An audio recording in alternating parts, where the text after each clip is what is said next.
الحمد لله وكفى وسلام على عباده الذين اصطفى أما بعد فأعوذ بالله من الشيطان الرجيم بسم الله الرحمن الرحيم والعصر إن الإنسان لفي خسر إلا الذين آمنوا وعملوا الصالحات وتواصوا بالحق وتواصوا بالصبر صدق الله العظيم۔ اللہ رب العزت نے اس سورت کا مضمون زمانے کی قسم کے ساتھ شروع فرمایا۔ اللہ رب العزت جب کوئی بات بیان فرماتے ہیں تو اس کی ضرورت نہیں ہے کہ وہ قسم کھائے۔ دراصل اس سورت کا جو مضمون ہے وہ اس قدر اہم ہے تو اس کی اہمیت کو بتلانے کے لیے اللہ رب العزت نے اس کی ابتدا زمانے کی قسم سے کی۔ چنانچہ اللہ رب العزت نے فرمایا زمانے کی قسم، کامیاب لوگ وہی ہے جن کے پاس صحیح عقیدہ ہو، وعاملوا الصالحات مسنون اعمال ہو، تواصوا بالحق اور تواصوا بالصبر، دو چیزیں کہ جو صبر کی وصیت کرے، حق بات کی وصیت کرے۔ اس کے دو معنی مفسرین نے لکھے ہیں۔ تواصوا بالحق کا مطلب یہ ہے کہ جو صحیح عقیدہ اور مسنون اعمال ہے اس کی وہ تبلیغ کرے، اور اس کی تبلیغ کے سلسلے میں جن تکالیف اور مصیبت کا سامنا ہو اس پر صبر کرے۔ یہ ہے تواصی بالحق، تواصی بالصبر کا ایک معنی۔ گویا کہ اللہ رب العزت نے قسم کھا کر یہ بات بیان فرمائی کہ کامیاب لوگ وہی ہیں جن کے عقائد صحیح ہو، جن کے پاس مسنون اعمال کا ذخیرہ ہو۔ اعمال تو بہت سے لوگ کرتے ہیں لیکن اگر وہ سنت کے مطابق نہیں ہے تو ان اعمال کی کوئی قدر و قیمت نہیں ہے۔ عمل وہی مقبول ہے جو مسنون ہو، رسول اللہ صلی اللہ علیہ وسلم کی سنت سے ثابت ہو۔ اس لیے میں تمام احادیث اور قرآن کی آیات کا خلاصہ جو ہے اس کو سامنے رکھ کر یہ صورت عصر کا میں ترجمہ اور خلاصہ بیان فرما رہا ہوں کہ اللہ رب العزت قسم کھا کر فرماتے ہیں کہ کامیاب وہی ہے جن کے پاس صحیح عقیدہ ہو اور مسنون اعمال ہو، اور ان صحیح عقیدہ اور مسنون اعمال کی وہ تبلیغ کرے، اور اس تبلیغ کے سلسلے میں اگر کوئی تکلیف اور مصیبت کا سامنا ہو تو اس پر صبر کرے۔ یہ لوگ کامیاب ہیں۔ دوسری ایک تفسیر تواصی بالحق اور تواصی بالصبر کی یہ بیان فرمائی کہ اگر صحیح عقیدے میں فساد کسی شبے کی وجہ سے ہو، جنت کے بارے میں، جہنم کے بارے میں، اللہ کے بارے میں، رسالت کے بارے میں، یوم آخرت کے بارے میں، تقدیر کے بارے میں اگر کوئی شبہ ہو، اس شبے کو ختم کرنا یہ تواصی بالحق ہے۔ اور اعمال میں سستی کسی خواہشات کی بنا پر ہو تو اس خواہشات کو ختم کرنا یہ تواصی بالصبر ہے۔ خلاصہ یہ ہوا کہ شریعت اسلامیہ کا مدار دو ہی چیزیں ہیں، ایک عقیدہ اور دوسرا عمل۔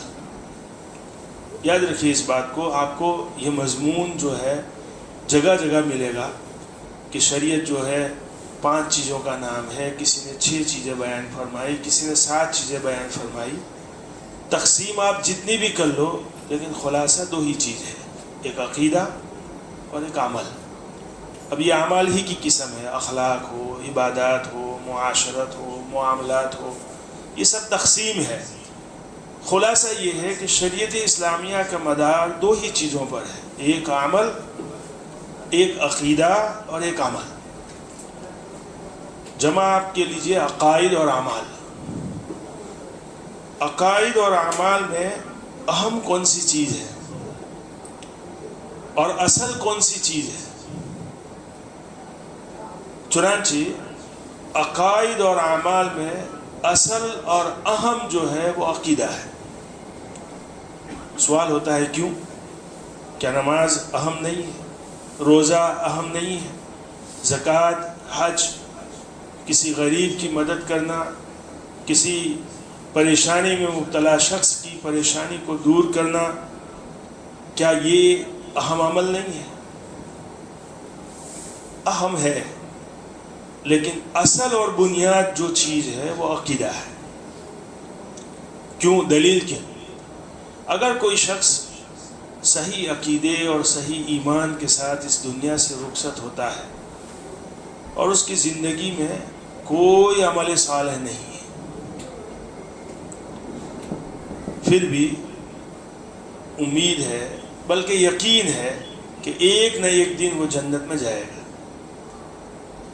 یاد رکھیے، اگر کوئی شخص اس کی زندگی میں صرف صحیح عقائد ہے، اعمال نہیں ہے، چونکہ اعمال صالح میں یا اعمال کی کمزوری کی وجہ سے اس کو سزا بھگتنی ہے، لیکن ایک نہ ایک دن وہ جنت میں ضرور جائے گا.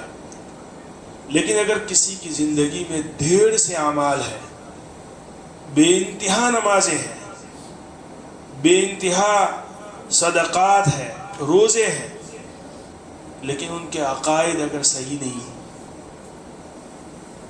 تو بہرحال ان کی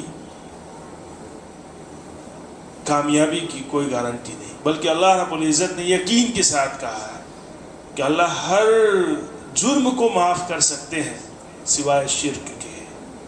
شرک تو ایک عقیدے کی ایک قسم ہے، لیکن یہ ضروری نہیں کہ شرک ہی کا عقیدہ ہو تو اس کی نجات جو ہے ممکن نہیں، بلکہ بہت سارے عقائد. امام ابو حنیفہ رحمۃ اللہ علیہ نے اپنی کتاب فقہ الاکبر میں لکھا ہے کہ جتنے بھی عقائد اسلامیہ ہیں وہ سب کے سب اپنی جگہ پر اہم ہے، اور ان میں سے کسی ایک عقیدے کی خرابی یہ انسان کے ایمان کو ختم کر دیتی ہے. معلوم ہوا کہ شریعت اسلامیہ کا مدار دو چیزیں ہیں، عقائد اور اعمال، اور عقائد اور اعمال میں سب سے اہم جو ہے وہ عقیدہ ہے. اس لیے کہ عقیدہ اگر صحیح ہے اور اعمال میں کمزوری ہے تو نجات ممکن ہے، لیکن اگر عقیدہ غلط ہے تو اعمال چاہے کتنے بھی ہو اس کی کوئی قدر و قیمت نہیں ہے. اور اللہ رب العزت کا نظام بھی دیکھیے آپ کہ اللہ رب العزت نے عقیدے کا محل اور مسکن جو بیان فرمایا وہ ہے انسان کا دل. عقیدے کا جو محل ہے وہ انسان کا دل ہے، اور اعمال کا جو محل ہے وہ انسانی اعضاء ہے. اور دنیا کا اصول ہے کہ جو چیز جس قدر قیمتی ہو اس کے رکھنے کی جگہ بھی اس قدر محفوظ ہوتی ہے. چنانچہ عقیدہ یہ اہم ہے، اور عقیدے کا جو مسکن ہے وہ دل. انسانی اعضاء کے مقابلے میں دل جو ہے محفوظ جگہ پر ہے. چنانچہ اللہ رب العزت کا یہ نظام ہے کہ عقیدے کا محل یہ دل ہے، اس لیے کہ دل محفوظ جگہ ہے، اور اعمال کا جو محل ہے وہ انسانی جوارح ہے، انسانی اعضاء ہے. مزید تفصیل دیکھیے آپ، انسانی اعضاء میں سے اگر کوئی عضو کٹ جائے یا زخمی ہو جائے، انسان کی روح اور انسان کی جان ختم نہیں ہوگی، حیات ختم نہیں ہوگی. انگلی کٹ گئی، ہاتھ کٹ گیا، پیر کٹ گیا تو انسان کی زندگی تو باقی رہتی ہے. لیکن اگر انسان کا دل کا کوئی جزو زخمی ہو جائے یا ختم ہو جائے یا بہرحال اس میں نقصان پہنچے تو انسان کی زندگی ہی ختم ہو جاتی ہے. اسی طرح عقیدے کی خرابی انسان کے ایمان کو ختم کر دیتی ہے. اعمال کی خرابی اس سے ایمان ختم نہیں ہوتا. ایمان میں کمزوری ضرور آتی ہے لیکن ایمان ختم نہیں ہوتا. اس کی اور ایک وضاحت آپ سمجھیے کہ عقیدہ اور اعمال میں عقیدہ کیوں اہم ہے، اور اعمال کی جو ہے، اعمال یہ بنیاد نہیں بلکہ عقیدہ یہ بنیاد اور اصل ہے. اس کی ایک مثال آپ سمجھیے. عدد میں ایک ہے، عدد نمبر 1، اور عدد میں ایک چیز ہے 0 0. عقیدے کی مثال عدد کی ہے اور اعمال کی مثال 0 اور 0 کی ہے. اگر نمبر 1 کے ساتھ کوئی 0 نہیں ہے پھر بھی 1 قیمتی ہے نا، اس کی قیمت ہے. چنانچہ انسان کے پاس اگر اعمال کا ذخیرہ نہیں لیکن صحیح عقائد ہے تو اس کی قیمت ہے.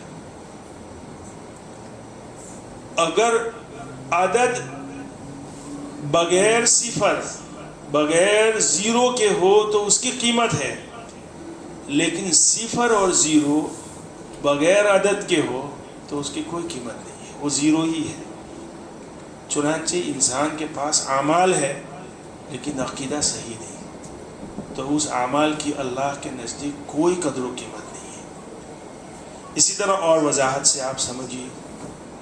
نمبر 1 جو عدد ہے اس کے ساتھ اگر آپ 0 لگائیں تو اس عدد کی ویلیو بڑھ جاتی ہے. 1 سے کیا ہو گیا؟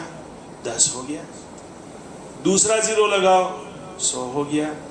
تیسرا لگاؤ 1000 ہو گیا. چوتھا لگاؤ 10,000 ہو گیا. جتنے بڑھاتے جائیں گے عدد کی قیمت اتنی بڑھتی چلی جائے گی. انسان کے صحیح عقیدے کے ساتھ اگر اعمال ہے زندگی میں، اس عقیدے کی والیو اور قیمت بڑھتی چلی جائے گی. اسی لیے حدیث شریف میں آتا ہے کہ یہ ایمان گھٹتا ہے اور بڑھتا ہے. اس کا مطلب یہی ہے. ایمان گھٹتا کب ہے؟ جب اعمال صالح زندگی میں نہ ہو. ایمان کی کیفیت بڑھتی کب ہے؟ جب اعمال صالح زندگی میں ہو. معلوم ہوا کہ عقیدے کی مثال آپ سمجھیے عدد اور اعمال کی مثال آپ سمجھیے 0 0. 0 کے بغیر عدد کی قیمت ہے لیکن عدد کے بغیر 0 اور 0 کی کوئی قدر و قیمت نہیں ہے. اسی طرح گویا کہ 0 سے عدد کی قیمت بڑھ جاتی ہے، اعمال سے عقیدے کی قیمت بڑھ جاتی ہے. اگر ایک جگہ 0 لگا ہے اس کے آگے 1 لگاؤ تو اس 0 کی قیمت بن گئی. 0 پہلے 0 تھا، کوئی قیمت نہیں تھی. اس کے آگے تم نے کیا لگا دیا؟ 1، تو 0 کی قیمت بن گئی. مطلب اب کیا ہو گیا؟ 10. اس کے آگے 1 لگاؤ 110. اس کے آگے 1 لگاؤ 1110. اعمال کے ساتھ عقیدہ اگر لگ جائے تو اعمال کی قیمت بن جاتی ہے، اور عدد کے ساتھ اعمال مل جائے، عدد کے ساتھ 0 مل جائے تو عدد کی قیمت بڑھ جاتی ہے. عقیدے کے ساتھ اگر اعمال ہوں گے عقیدے کی قیمت بڑھ جائے گی، اور اعمال کے ساتھ اگر عقیدہ ہوگا تو اعمال کی قیمت بن جائے گی. اب آپ خود فیصلہ کریں کہ عقیدہ کتنی اہم چیز ہے، کتنی اہم چیز ہے، لیکن اس پر کام کتنا ہوتا ہے. وعظ و نصیحت کے مواقع یا مضامین اس سلسلے میں کتنے لوگوں کے سامنے پیش کیے جاتے ہیں، نہ ہونے کے برابر. آپ کہیں گے ختم نبوت پر کام کرنے والے یہ بھی تو ختم نبوت کے متعلق بات کرتے ہیں، عظمت صحابہ پر کام کرنے والے عظمت صحابہ پر بات کرتے ہیں. ٹھیک ہے، یہ بھی عقائد کے متعلق ہے، لیکن ایک جزوی عقیدہ ختم نبوت بہت اہم عقیدہ ہے کہ رسول اللہ صلی اللہ علیہ وسلم کی ذات پر رسالت ختم ہو گئی، اب کوئی نبی اور کوئی رسول آنے والا نہیں ہے. یہ اہم عقیدہ ہے.